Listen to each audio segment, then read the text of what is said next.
Hey, g'day big bikers. How you going? Well, we're here with the, well, I got to say Captain Cranky. It's his terminology. I'm going to give credit to him. The CB500X, the Honda CB500X, Africa twin, and obviously Mrs. Jones. I'm here with my good mate Darren. Come on in, mate. This is my good mate Darren. Now, Darren, you're the proud owner of the 500X. Even prouder after yesterday. Even prouder. I'm going to gush. So, for those of you that have been watching the channel for a while, you remember that series we did called Crouching Tiger and Big Red Pig, and that was where Darren and I took our bikes. I had the XR650 and you were on the Tiger. You're going to embarrassingly link that back, aren't you, so they can relive my pain again. Well, it just refers to the fact that the Tiger, and I've just done that trip with the guys down to MotoGP, and there were 3 Tigers on that.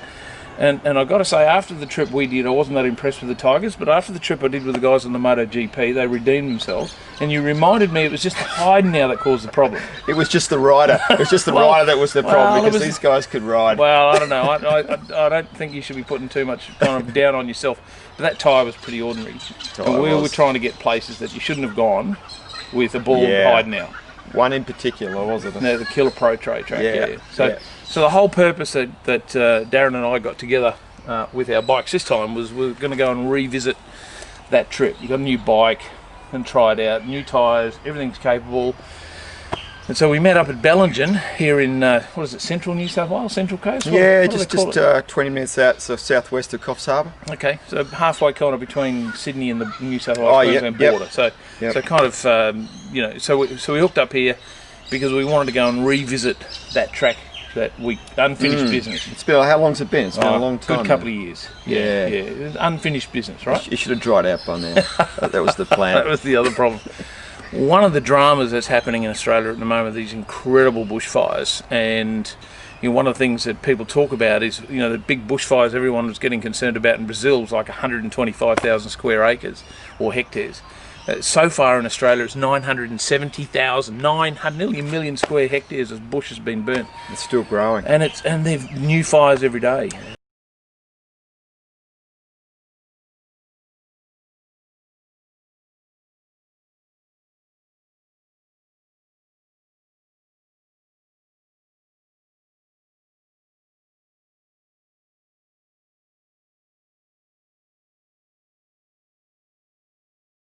And so we're kind of in this situation where we didn't want to go into an area that was on fire, obviously, but we didn't want to go into an area that had been severely burnt and houses were lost and all that sort of stuff. So we were really sensitive to kind of the impact that of just we didn't want to be sightseers. We weren't going to have a look. We were actually trying to get through to this particular track.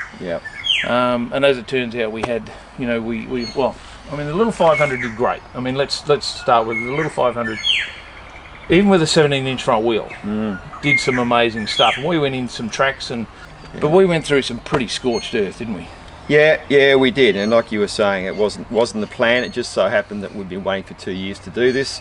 And but I tell you what got me was, you see this stuff on Facebook and all these sites, and you just click and you put your emoji on. It says, I'm horrified. My sad face. But you're disconnected. And then I went out there. I think we talked about it last night, and it was like that's when the rubber hits the road. That's when it gets real. And you can actually see people's houses just completely incinerated. There's no way you can, and their lives. You cannot be affected by that. You know, and it's the livestock, and it's the property, and the human cost. Put that aside for a second, and you've got all the wildlife, and you've got the damage to the bush. Now, the Australian bush is kind of okay with this sort of stuff because it's going to propagate anyway. And as soon as I think you said yesterday, you know, with your horticultural background, as soon as that country gets some rain, it's just going boom. It'll just explode in growth. It will. Which is great. But we came across, in order to get through to this track that we were trying to get to, following a line on a map that we thought would lead us there, we came across this guy. What did he say? You better not come down here, or you might get shot. He was in my face like that, wasn't he? He was like it wasn't intense enough already up to that point. Like burning embers and fires, and we're going to meet these guys.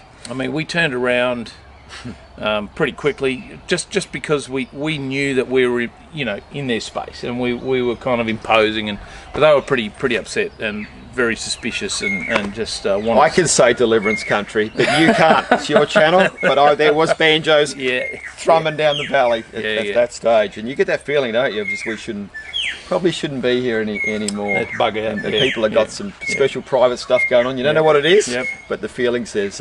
More importantly, no one knew we were there, so we could disappear. Well, there is that.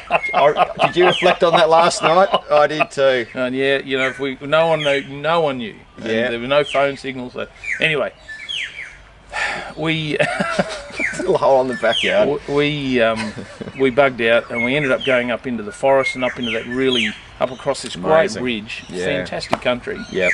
And then we came across a whole heap of tracks that were just trees across them, and they were just blocked. But there was that one little, quite small, really, wasn't it? I don't remember it actually. Did something happen? I stopped and I went, let's just move this, because you've only got a 17-inch front wheel, you're not going to get over it. Yeah. And you went, no, bugger that, and just charged. You can say it, hero factor. You can say it. Big man enough to admit it. Well, what you were doing is you're saying the Rally Raid wheels on my bike can take it.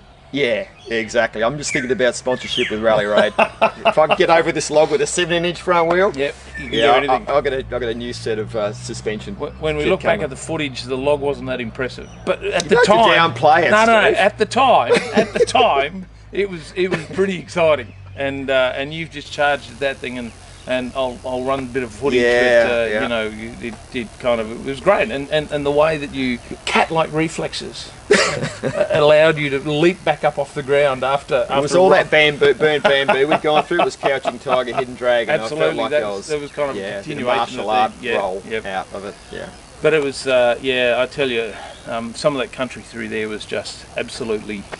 You know what got me was the exposure. Like we're going on these high ridge lines, and we've done this stuff before, and you get an appreciation that, all right, if we go off the side here, I'm going to roll a long way. Yeah. But you don't really know that. But when the fire goes through, when the foliage is all you get gone, close to the edge, you really see that, and you feel so exposed. There's hundreds of meters down the side, aren't they? Yeah. On this ridge. I was like, all right, we better get to be safe here. It was, look, I don't know whether you can see it now, but there's this incredible smoke haze. Where we had lunch yesterday, Taylor's Arm there, you know, it's you pull into the car park, and it's a rescue station, and there's water and food, and there's that, but on the other side there's that wonderful sense of community too. Like what the blackboard have on there. For help with herding stock, for helping repairing water, fences, all that call sort of this stuff. number. How reassuring that must be. The engagement of community is just absolutely sensational. Yeah, you know, that's a double-edged sword of any of these sorts of disasters, isn't it?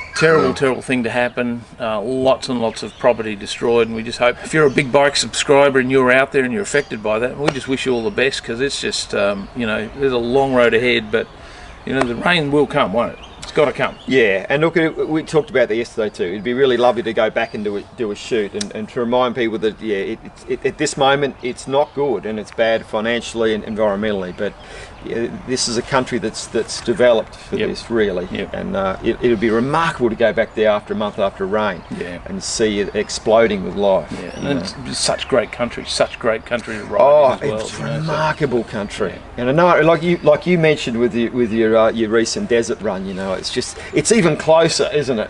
Accessible, not from Pacific Highway, and no one really goes out there. Which our old mates we come across are probably pretty happy about yesterday. No matter what their crops are. No matter what their crops are. Yeah, we're all agriculturists at heart. Yeah. Anyway, hey, thanks for tuning in. Just all the best to everyone out there is affected by this. It's terrible times, but just keep on riding and chin up. Talk to you later.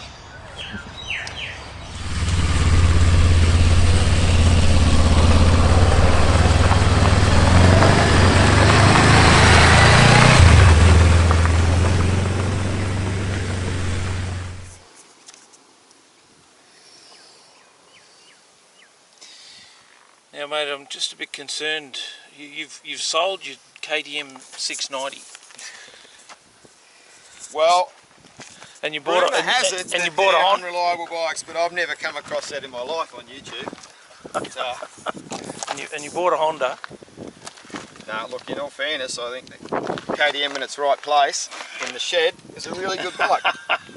No, it's a bit mean, but I reckon It is a bit mean. localised, they're great. I think But have you found KTM owners are a bit bloody precious these days? Well, they don't normally hang around long enough to really find out, because they tend to spit the dummy real quick when you make the littlest comment about their bike breaking.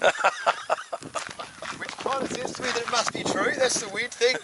They didn't get upset and just gave a bit back.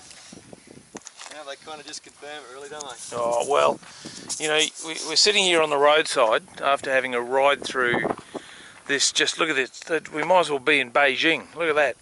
That's just unbelievable. I'd rather here than Beijing. But we're standing here and you got your bike apart, and I'm just a bit concerned that you're misrepresenting the Honda fraternity, Stephen, particularly with I've got that now.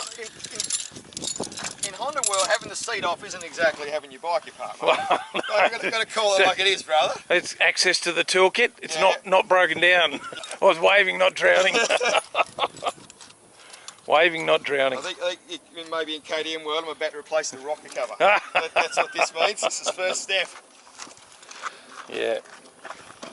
Well, I tell you though, seriously though, how blessed are we to have KTM, because it just makes riding so much fun, even when you're not even with them, when you haven't even got them with the team.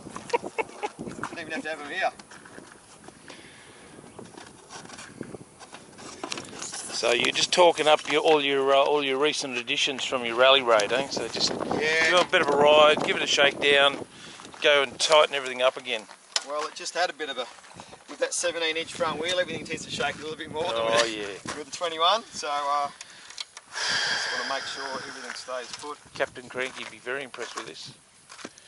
Will he be more impressed in a couple of weeks' time when they get the level 2 on? Yeah. And I'm blown away as it is. But like, who knows what this is going to be when it gets the level 2, gets 2 inches of suspension and a 19-inch front wheel. It's going to be unstoppable. So we've got the Africa Twin and the Mini Twin. I've called it DC'd, I tell you. You what? DC for Decepticon. She's a transformer. Right. More than meets the eye. Yeah, more than meets the eye. I love it. Yep, there's a t-shirt right there.